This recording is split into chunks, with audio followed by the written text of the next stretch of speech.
তোমরা কিরকম আছো? আশা করি সবাই ভালো আছো বন্ধুরা।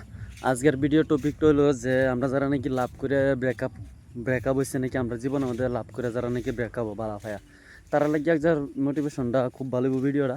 আর যারা নাকি বর্তমান লাভ করতেছে তার কাছে ভিডিওটা শেয়ার করো যাতে তারাও এই শিক্ষাটা পায়। বন্ধুরা, বালা ভাইয়া যদি কেউ ব্রেকআপ হয়েছে তার মানে তার জীবনের মধ্যে একটা এরকম বড় শিক্ষা হয়েছে যে শিক্ষাটা কি তার মা বাপের জীবনে দিতে পারে না। যেরকম নাকি আমার জীবনের মধ্যে আমার বালা ভাইয়া ব্রেকআপ হয়েছেন, তারপরে কিন্তু আমার মা বাবা এরকম শিক্ষা দিতে পারে না যে দুনিয়ার মধ্যে কেউ বিশ্বাস করে লাগে না। কেন বিশ্বাস করছিলাম যারা নাকি বালা হয়েছিলাম, কিন্তু এই মানুষটা আমার যখন ধোঁকা দিচ্ছে তখন আমি বিশ্বাস মানুষের উপর থেকে মানুষ না মানে সেইরান জাতের উপর থেকে বিশ্বাস করতে গেছে। কিন্তু কোনোদিন সেইরানের মুহের বিল চাইরে বিশ্বাস করে লাগে না। সেইরানের কথার বিল চাই মানে কি সেইরান জাতটারে বিশ্বাস করে লাগে না। বিশ্বাস করুন যা মা বাপের মা একজন সেরি জাতের মধ্যে মা আছে তারাই বিশ্বাস করুন যে এই পৃথিবীর মধ্যে আর কোনো মানুষটা বিশ্বাস করুন না। তাই বন্ধুরা, যদি ভিডিওটা ভালো লাগে তাহলে লাইক করার বন্ধুদের কাছে শেয়ার করো।